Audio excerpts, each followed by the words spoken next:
women in African-based news organizations are twice more likely to experience sexual harassment than men. World Association of News Publishers and Women in News latest report covering 8 African countries shows that 56% of women suffered both verbal and physical sexual harassment. Kenyan media houses lead in sexual harassment cases. Nobody is in a good position to see that Kenya is being ranked the first one in Africa. You know, it really puts us in a very awkward situation that even when you're traveling out there going for assignment, people are asking you, which country do you come from? And you say that I come from Kenya. Then they say, so you are the sexual harassers, you know. Sexual harassment in the newsroom has become normalized. Some women journalists suffer from depression as a result.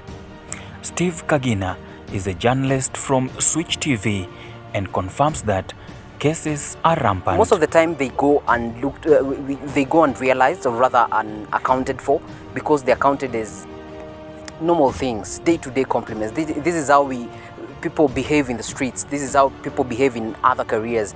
And so this has found its way to the Kenyan newsrooms, and it's rampant for real. You can imagine, for example, I'm giving an example, if your daughter is sexually abused in the media house, how would you feel as a parent? You see, it affects her productivity, and maybe you have invested so much finances into her studies, into her education, and one day she just wakes up and tells you, Dad, I have called it quits. While the media has drawn attention to these cases in different areas, the sector itself has proven not different in the way it treats women. Most of the time, you find that these people prey on victims who look meek and mild, and what we know in the newsroom, you have to assert yourself, you have to have a voice, and you have to be confident enough to say no. And of course, for anyone out there who wants to harass anyone, there are very few women in leadership position in the media, and women journalists suffer various atrocities from sexual harassment to being deemed unfit for mainly journalistic assignments. My name is Ode Francis, and this is The Predator in the Newsroom. Gathoni Kuria is a female journalist in Kenya.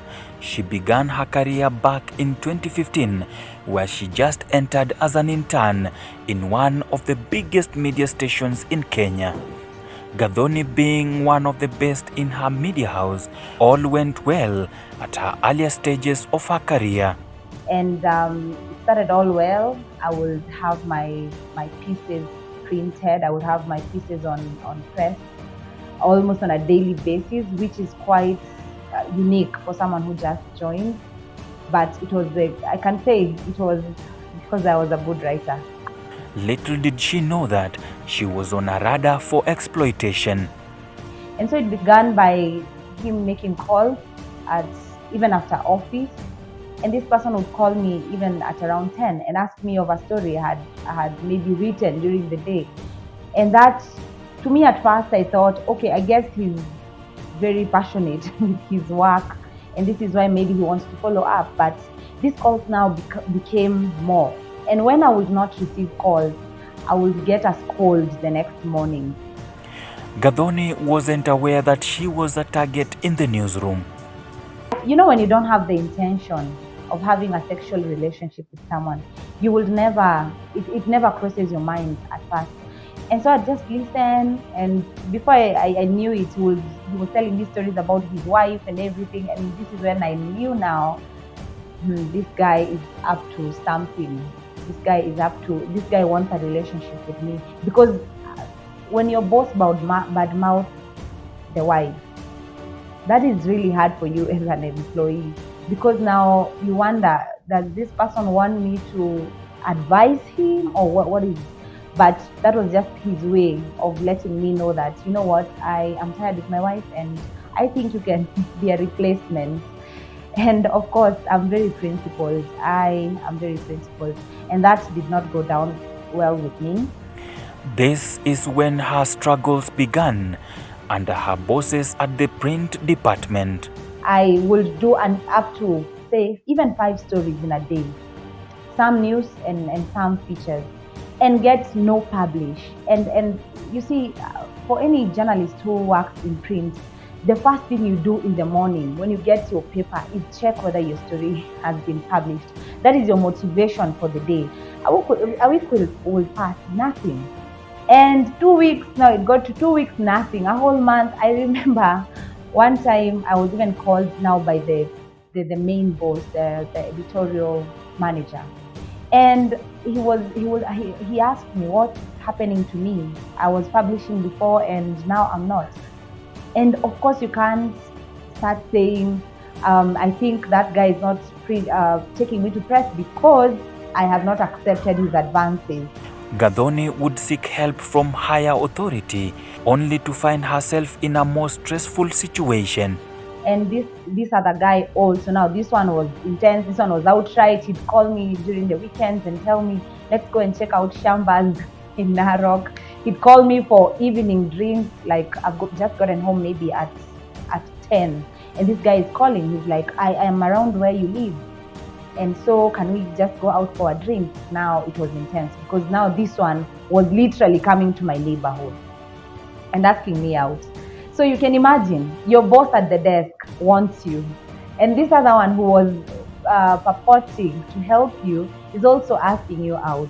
So it became very hard. And as I was really young. And I can say by then I was really naive.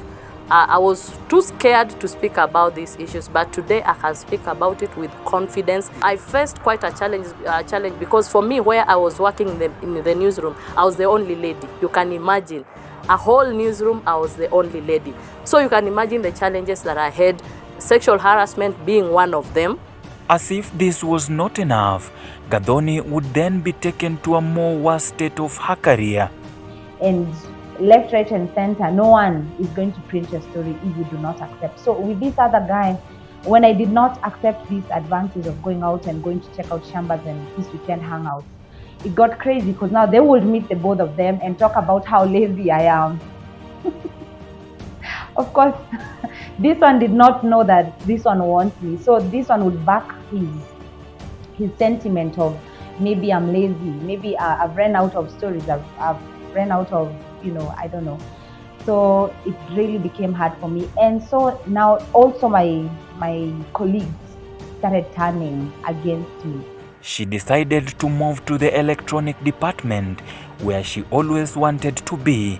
The TV reporting and the space again never favored her in the same media house. Began when we changed where we go to pitch our story. And now we had to pitch to this main boss who was male. And this guy, this guy had already had so many girlfriends before. So when I was getting there, I already started, there's something about the media, the newsroom. The news travels so fast because everyone is into communication. What you call moshene is news there. It's information and it travels so fast. So the moment you get there, you start learning about things, you start learning about people, you know what goes on. And this person had already had so many girlfriends in that media, in that newsroom. To Gathoni, her principles were way above, but penetrating the newsroom was another task altogether. You have to sleep with so-and-so or so-and-so. So that place had 2 roles. You had to sleep with this person or this person for you to be recognized by these editors. For even those people in the editorial suite to give you respect, they had to know a certain person is covering you. Why? Because you have slept with them, not because you're so good, because you have slept with them. A place where she had thought that it was all rosy became another new level of playing ground. The TV girl was too good to her bosses. I went to pitch a story and this guy just he was just staring at my hips and I'm speaking to him. And the other thing, he's just staring at my breast and I'm speaking to him. And so I paused and waited for him to finish. After a long story, I was pitching a story that was really nice, a story that would bring a lot of impact to the newsroom and to the society. That guy just tells me, Gathoni ulinikata. And that's when I knew, wow. And that's how Gathoni's news career began to stumble. Because we will even sit in a circle and start pitching. What do you have? What do you have? Every morning. That's the norm in every newsroom. And I will start speaking, and that guy will literally interrupt me and tell me, oh, no, that story we'll give to that person. No, you can't handle that story. That one has been working on it for years. So it got to a point where now it was public. Now everyone will see that kind of grudge. And I remember even my colleagues, male and female, would ask me, did you resist his advances? Why is he so harsh on you? And some would even advise, just accept. And that's the only way you're going to make it. Just accept. That's the only way that guy will be off your neck. That's the only way you will make it in this newsroom. That's the only way your stories will go on air.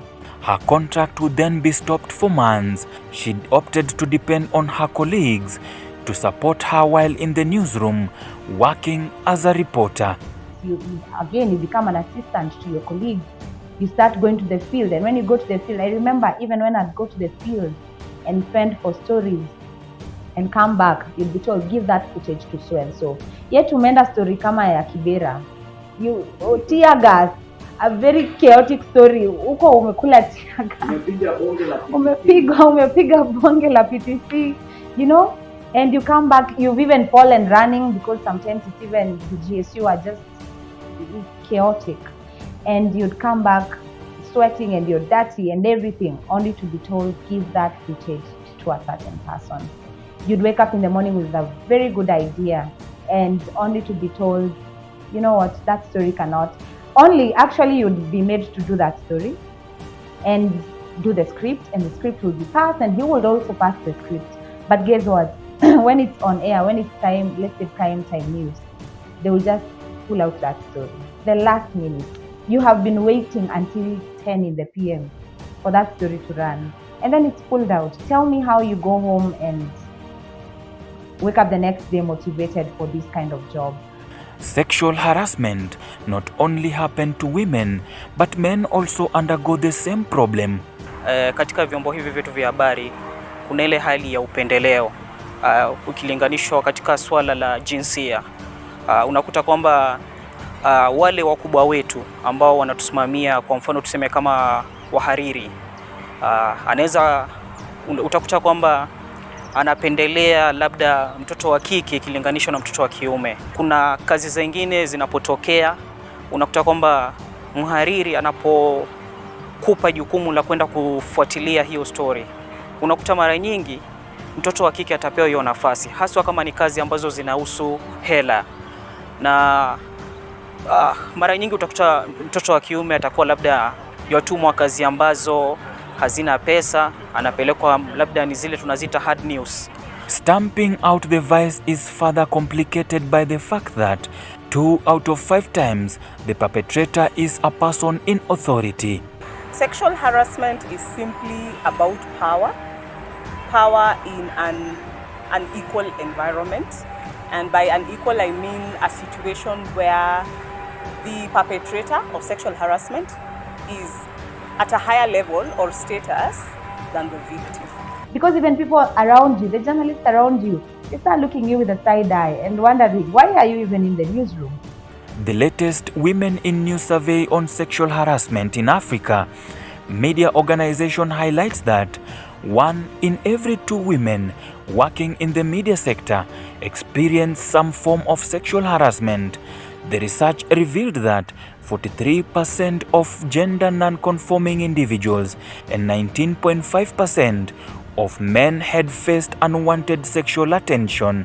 One of the biggest challenges that we are facing within the media industry is the fact that most of these media organizations and companies are owned by men.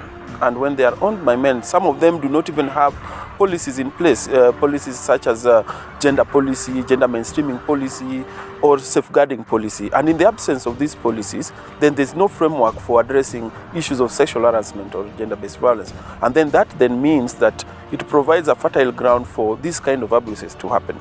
Kenyan Broadcasting Corporation, KBC, which made their 2016 sexual and gender-based violence policy available, defines that sexual gender-based violence as all acts of physical and or psychological nature which jeopardizes women and men's bodily and psychological integrity that may result in limiting their freedom and general well-being. You could be interdicted or even demoted or even have your salary reduced as some of the punitive measures, although as sexual harassment, anti-sexual harassment campaigners, we'd like to see more, we'd like to see more punitive measures. I remember over the weekend reading something from the AMWIC executive director, Judy Kaberia. She was saying how it would be better if, say, someone was even sacked for sexually harassing people. The policy recognizes that women are more likely to be victims than men. It will be very unfortunate if within the media industry we have perpetrators who are majority men. So it is the duty of us men to talk to our fellow men to change their ideology so that we change the environment for women and girls to flourish. The duty is not on women, it is the duty that is bestowed on us as men to push this change, because we know how to engage with each other and we know where these mistakes are and where cases of sexual harassment happen. And I think it's high time we start naming them and shaming the perpetrators of this issue. It's really, really important, because that is also another way of addressing it. Ladies are not safe anywhere, not just in newsroom, everywhere, and that does not leave our newsrooms. Even our newsrooms, if the men in the newsrooms are not aware of what sexual violence is and are not really cautious about it, then the ladies are not safe here. But if we empower the men, then we'll be solving this problem. This is what I would recommend to any woman going through sexual harassment, be it in the media industry or any other industries. And for me, I would say this is how probably one of the ways you can mitigate that particular case. And one, I would say, just know why you are where you are. Why are you in industry X? Let's say in a newsroom, in a banking sector. Why are you there? Where do you want to see yourself in 5 years? You're going to incur hurdles. Yes, hurdles are there. You may be shot down at your attempt to probably climb the ladder, but you have to know why you're there and your career goals.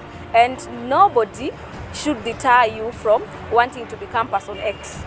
It is there. You have the ability, you have the capability, you are equal to the task. You just need to prove you are worth the effort and worth the probably opportunities that are being entrusted up to you.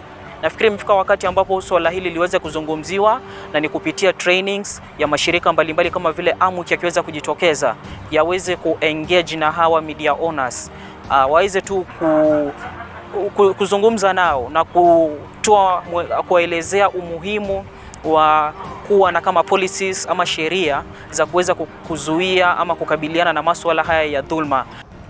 Sexual harassment is often taking place openly. According to the recently released report, revealed that 46% had witnessed at least one incident, with 16.5% stating they had seen 5 or more cases. But don't intimidate them in terms of, if you don't do this for me, you would not get this. And in the long run, it doesn't work out for long for you. You'll not probably be in the position of power for too long. Tides change, and this industry is way too short. Non-conforming individuals experience sexual harassment almost oftenly, and 36% had been physically harassed. We demand freedom! We demand freedom! We demand freedom! Media freedom! Media freedom!